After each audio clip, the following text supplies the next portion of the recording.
Hello, मैं doctor Shalini, physiotherapist from न्यूरोट्रैक।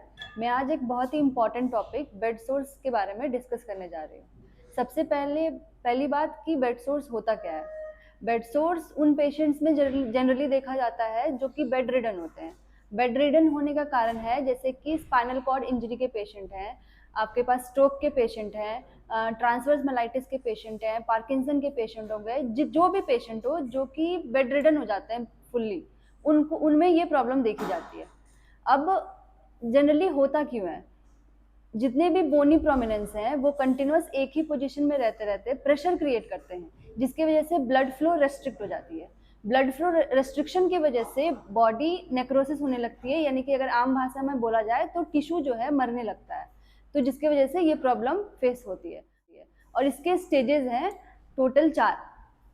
पहला stage में कैसे पता करें कि हमारे पेशेंट को बेड सोर्स हो रहा है, तो सबसे पहला कि आप ये चेक करोगे कि रेडनेस तो नहीं है कहीं भी किसी भी एरिया में। अब रेडनेस तो किसी भी वजह से हो सकती है, तो चेक कैसे करें कि ये बेड सोर्स का रेडनेस है। तो उसको पैल्पेट करते हैं कुछ पर्टिकुलर टाइम तक। अगर वो येलो कलर का अपेयरेंस 1 से 2 मिनट तक परसिस्ट कर जाता है, रह जाता है पेशेंट में, तो वो बेड सोर्स का सबसे पहला स्टेज है। सेकेंड स्टेज में क्या होता है इसमें कि स्किन की जो लेयर्स होती है उसकी फर्स्ट लेयर, जिसको कि डर्मिस के नाम से जाना जाता है, वो इन्वॉल्व हो जाता है। थर्ड स्टेज में बेसिकली पूरी की पूरी स्किन जो है वो मर जाती है और एक बहुत ही गहरा घाव उत्पन्न होता है उसमें। फोर्थ स्टेज में आप ये देखोगे कि पेशेंट की हड्डियां तक दिख जाती है, और ये बहुत ही सीवियर कंडीशन होता है। और इसमें ऐसा देखा गया है कि जितना कि पेशेंट स्पाइनल कॉर्ड इंजरी की वजह से या स्ट्रोक की वजह से नहीं मरते हैं, बल्कि 70% केसेस जो हैं बेड सोर्स की वजह से खराब हो जाते हैं। मैं doctor Kanchan, senior physiotherapist of Neurotrack. आज मैं आपको बेड सोर से बचने के उपाय बताऊंगी। हर 2 घंटे पे पेशेंट की पोजीशन बदलनी होती है। जो पेशेंट का सरफेस होता है वो सॉफ्ट होना चाहिए। पेशेंट की बॉडी गीली नहीं होनी चाहिए। क्यों? क्योंकि उससे ज़्यादा बेड सोर के चांसेस होते हैं।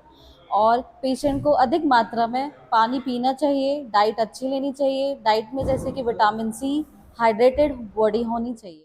अब मैं आपको बताऊंगी कि पेशेंट को टर्निंग कैसे करानी है।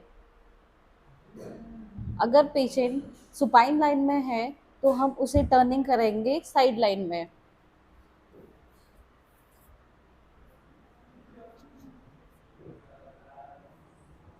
हर 2 घंटे बाद हमें राइट टर्न और लेफ्ट टर्न पेशेंट को कमांड दे दे के कराना है। अगर वो नहीं कर पा रहा है तो हमें उसकी पूरी पूरी हेल्प करनी है। और हमें ख्याल रखना होगा कि प्रेशर सोर्स के एरिया जो जो हैं वो है शोल्डर, हिप एंड एंकल। हमें उसके बीच में टर्निंग दिलाने के समय हमें ध्यान रखना है कि घुटनों के बीच में हमें पिलो रखना है और प्रेशर सोर्स को दबने से बचाना है। डन।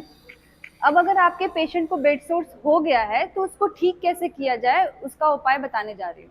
सबसे पहला चीज कि जिस पोजीशन में, जिस सरफेस पे उसको वुंड है, घाव है, उस पोजीशन में पेशेंट को नहीं लेना है।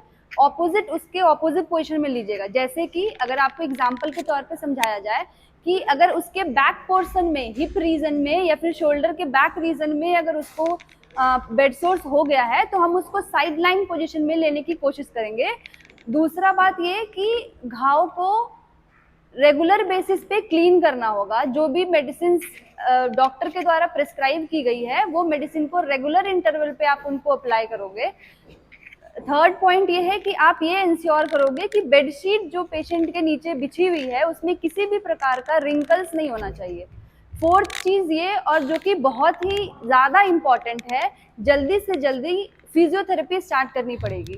फिजियोथेरेपी में जितना ज़्यादा रेंज ऑफ मोशन एक्टिविटी अगर आप पेशेंट का स्टार्ट करोगे तो वो रिकवरी में बहुत ज़्यादा हेल्पफुल होगा।